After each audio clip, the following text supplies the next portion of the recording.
کے ساتھ مجھے یہ بتائیں، کیا ان تمام عقائد میں ایک بھی نظریہ آپ کو ایسا لگا جو رد کر دینے کے لائق ہے یا اسلام کے خلاف ہے؟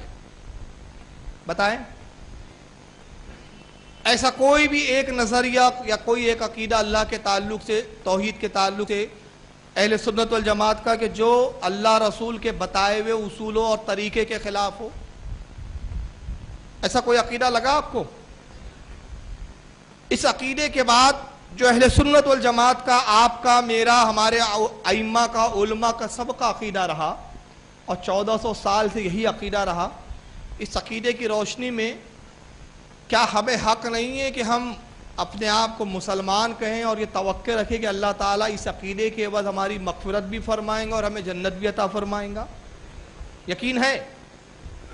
مگر آئیے، آج کل وہ جماعتیں جو تعداد میں تو بڑی قلیل ہے مگر دعوے اپنی اوقات اور اپنی حیثیت سے زیادہ ہے، جتنی تعداد نہیں اتنے دعوے ہیں، اور دعوے ایسے کہ انہیں یہ تو بڑی وہ ہے، افسوس اور کیا کہنا چاہیے، اس پر تو انہیں بڑا شکوہ ہے کہ گستاخیوں کی بنا پر ہمارے علماء انہیں کافر کہتے ہیں تو وہ بہت ناراض ہو جاتے ہیں، مگر وہ اپنی تقریروں میں اور اپنے لٹریچروں میں بڑے دھڑے کے ساتھ پوری دنیا اسلام اور پوری دنیا سنت کو مشرک کہہ کر اسلام سے خارج کر دیتے ہیں، اور شرک کی جو بنیادیں انہوں نے بنائی ہیں وہ خود ساختہ ہے۔ عقیدہ اہل سنت کے مطابق شرک یہ ہے جو اسلام نے ہمیں بتایا، جو قرآن و حدیث بتاتی ہے، کہ اللہ کی ذات میں کسی کو شریک کرنا، اللہ کی ذات میں کسی کو شریک ماننا، اس کی صفات میں شریک ماننا، یہ عقیدہ رکھنا کہ جتنی طاقت اللہ کو ہے فلاں بندے کو بھی ہے، اللہ کسی بندے کی مرضی کے بغیر کچھ نہیں کر سکتا، یہ شرک کی تعریف ہے۔ مگر آئیے، ان کے نزدیک جو شرک کی تعریف ہے وہ بڑی عجیب ہے، اور اس تعریف کے نزدیک وہ پوری امت مسلمہ کو اسلام سے خارج قرار دیتے ہیں۔ چنانچہ اس تعلق سے میں اس وقت جو توحید کے سب سے بڑے ٹھیکیدار بنے ہوئے ہیں، جو حکومت کی بل پر اور ریالوں کے زور پر اپنے باطل مذہب کو پھیلانا چاہتے ہیں، اس وقت کی سب سے بدترین اور سب سے گمراہ اگر کوئی جماعت ہے مسلمانوں میں جو اسلام کی دعوے دار ہے اور سب سے زیادہ گمراہیت میں اور کفر اور گناہوں میں مبتلا ہے، وہ اہل حدیث غیر مقلدین کی جماعت ہے۔ آئیے، ان کے ایک اسکالر کا میں ایک بیان آپ کے سامنے پیش کر رہا ہوں کہ وہ پوری دنیا سنیت اور پوری دنیا اسلام کو کس انداز میں مشرک کہہ رہے ہیں۔ آئیے ڈاکٹر ذاکر نائک کو سنتے ہیں۔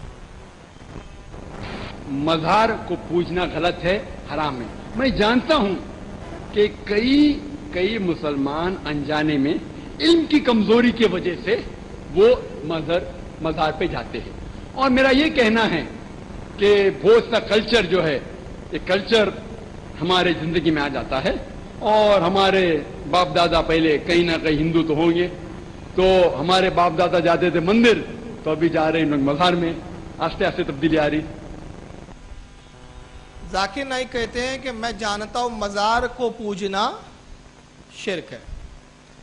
ذاکر نائک سے سب سے پہلا سوال، مزار کو پوجتا کون ہے؟ آپ لوگ مزار کو پوجتے ہیں؟ کچھ لوگ چومتے ہیں، چومنا اور ہوتا ہے، پوجنا اور ہوتا ہے، مگر چومنے کو انہوں نے پوجنا سمجھ لیا، اور پوری دنیا کے مسلمانوں کو پجاری قبر کا بول کے مشرک بنا دیا، اور انہیں رتی برابر بھی یہ خوف نہیں آیا کہ میں مسلمان جو اولیاء کی مزار پر جاتے ہیں، بزرگان دین کی مزار پر جاتے ہیں، ان کو مزار پر جانے کی بنا پر پوجنا کہہ کر ان کو مشرک ڈکلیئر کر کے کتنا بڑا وبال لے رہا ہوں کہ اللہ کے رسول کی حدیث ہے کہ جب کوئی کسی کو کافر یا مشرک کہتا ہے اور وہ مشرک و کافر نہ ہو تو وہ کفر و شرک اس کی طرف لوٹ آتا ہے۔ یہ سوچے سمجھے بغیر انہوں نے پوری امت مسلمہ کو کہہ دیا کہ وہ مزار کو پوجتے ہیں، جھوٹا الزام رکھ دیا۔ میں ڈاکٹر ذاکر نائک کو چیلنج کرتا ہوں کہ اگر واقعی وہ سچے ہیں اپنی بات میں تو وہ ثابت کرے کہ کون سنی ہے، کس ہمارے سنی امام نے، کس سنی اہل سنت کے عالم نے لکھا کہ مزار کو پوجنا جائز ہے، اور مزار کو پوجتے ہیں ہم لوگ۔ ہم پوجتے نہیں ہیں بلکہ مزار پر رسول اللہ کی سنت میں حاضر ہوتے ہیں، اس لیے کہ قبروں پر جانا رسول اللہ کی سنت ہے، حدیثوں میں موجود ہے، بخاری مسلم جیسی کتابوں میں کہ سرکار اصحاب بدر کی قبروں پہ جایا کرتے تھے، اصحاب احد کی قبروں پہ جایا کرتے تھے، بلکہ جنت البقیع کے مدفون کی قبروں پر بارہا تشریف لے گئے ہیں۔ تو انہوں نے کہا کہ مزار پہ جا کے سب پوچھتے ہیں۔ اب دلیل کیا دی؟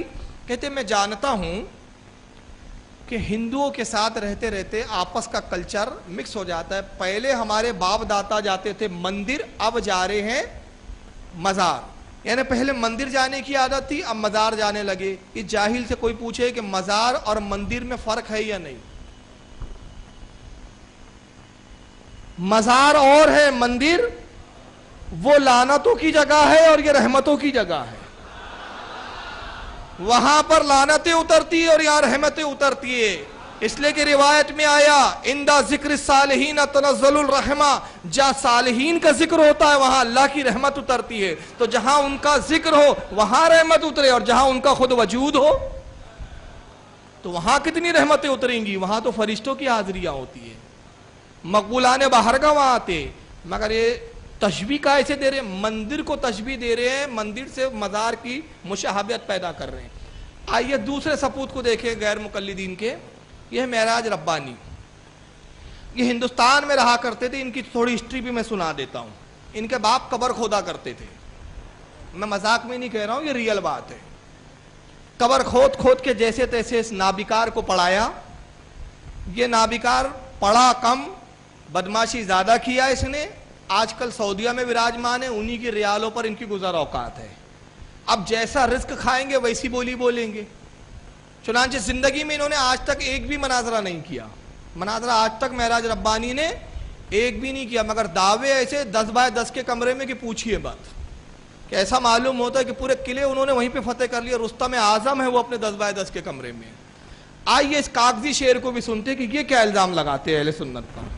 ہندو کافروں کے ساتھ مسلمانوں کی رہائش، کیا کچھ نہیں کیا ہوگا شیطان نے، اور کیا جس کا نتیجہ ہم دیکھ رہے ہیں کہ آج بستی بستی، شہر شہر، ملک ملک، نگر نگر، ہر جگہ غیر اللہ کی پرستش ہو رہی ہے، غیر اللہ کی عبادت ہو رہی ہے۔ اللہ کے سوا غیروں کو مشکل کشا مانا جا رہا ہے، اللہ کے سوا غیروں کو پوجا جا رہا ہے، اور نام یہ رکھا جا رہا ہے کہ ہم اہل سنت والجماعت ہیں، ہم اصلی ٹی ٹی ایس ہیں، ہم ٹناٹن سنی ہیں، ہم میں قطعاً کوئی ملاوٹ نہیں ہے، ہم پکے عاشق رسول ہیں، ہم پکے اولیاء کے دوست، اولیاء اور صالحین کے ماننے والے۔ کہتا ہے ہندو کافروں کے ساتھ رہتے رہتے یہ امت گمراہ ہو گئی۔ ہندوؤں کے ساتھ رہتے رہتے یہ امت شیطان نے ورگلا دیا، اور شیطان نے کیا کچھ نہیں کیا ہوگا، تو اس کو شاید شیطان نے اسی کے کان میں آ کے بتایا میں نے کیا کیا کیا ہے۔ تو وہ آئیں گا کس کے پاس؟ جو اس کا دوست اور رفیق ہوگا۔ تو شیطان نے آ کے اس کو ورگلا دیا اور بتایا کہ دیکھو سب مشرک ہو گئے ہیں، تو ایک پکا مسلمان بچا ہوا ہے۔ تو کہتے ہیں مشرکوں کے ساتھ، کافروں کے ساتھ رہتے رہتے شیطان نے کیا کچھ نہیں کیا ہوگا، اور کیا۔ آج بستی بستی لوگ گمراہ ہو گئے اور غیر اللہ کو پوج رہے ہیں، اللہ کے سوا دوسروں کو مشکل کشا مانا جا رہا ہے۔ اس نے بھی ہم پہ شرک کا الزام لگایا۔ آئیے توصیف الرحمان یہ تیسرے صاحب کو سنیں۔ یہ سب ریال کے رالوں پر منہ چاٹنے والے لوگ ہیں، سعودیہ کے ٹکڑوں پہ پلنے والے۔ یہ پاکستان میں پنجاب کے رہنے والے، مگر یہ بھی آج کل سعودیہ کے ٹکڑے توڑ رہے ہیں وہاں پر۔ یہ بھی الزام ہم پہ کیا لگاتے تھے رسول نے۔ بت پرستی ہو رہی ہے یا نہیں ہو رہی ہے؟ جو بارڈر پار لوگ ہیں مندروں کے اندر، وہ کس کو پوجتے ہیں؟ کھڑے کو۔ اور ہم کس کو پوجتے ہیں؟ پڑے کو۔ وہ کھڑے کی پوجا کرتے ہیں، ہم لمبے پڑے کی پوجا کرتے ہیں۔ وہ اس کو دیوتا کہتے ہیں، ہم اس کو داتا کہتے ہیں۔ وہ اس کے اوپر مندر بناتے ہیں، ہم اس کے اوپر درگاہ بناتے ہیں۔ وہ اس پہ چادر چڑھاتے ہیں، ہم اس پہ چادر چڑھاتے ہیں۔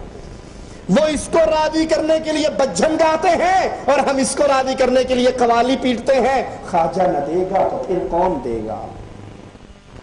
توصیف الرحمان کہتے ہیں بت پرستی ہو رہی ہے کہ نہیں ہو رہی ہے؟ اب بت پرستی کی تعریف کیا بیان کی؟ بارڈر پار ہندوستان، پاکستان، ایشیا کے لوگ، ایک قوم وہ جو کھڑے کو پوج رہی ہے اور دوسری جو ہے پڑے کو پوج رہی ہے۔ یہ کھڑا کون ہے؟ بت۔ اور یہ جو پڑا ہے یہ کون ہے؟ ولی اور بت میں فرق ہے یا نہیں؟ بتائیے پاگل ہے یا نہیں؟ اب یہ بت اس کو کیوں کہہ رہا ہے؟ اصل میں اللہ کے رسول کی حدیث ہے نا، فطرت کسی کی بدلتی نہیں ہے۔ مشکات شریف کی حدیث ہے، سرکار نے